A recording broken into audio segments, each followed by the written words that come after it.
It's a taboo subject often hidden behind closed doors, but every year more than 30,000 Australian children are subjected to abuse, and that number is on the increase.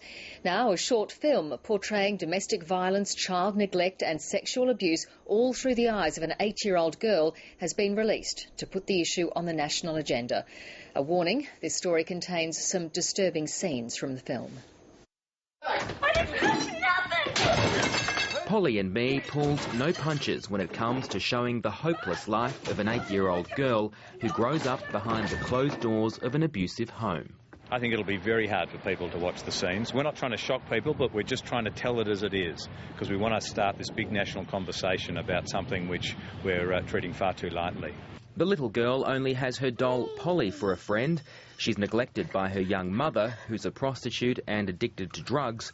The child watches her mother shoot up, and the girl suffers sexual abuse at the hands of her mother's boyfriend.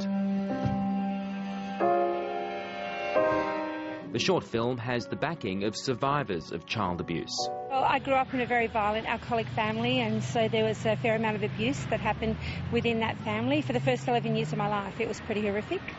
Robbin Moulds now works on the front line, turning lives around. She also thinks this film will kickstart a debate on the taboo topic.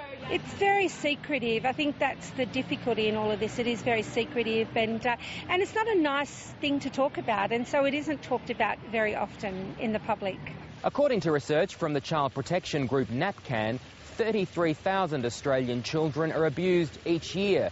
Every day, authorities get reports of 560 children suffering abuse, with 90 of them turning out to be confirmed cases. The film Polly and Me doesn't end with much hope, but its makers hope it'll provoke a cultural change in dealing with the issue. Adrian, Raschella, ABC News.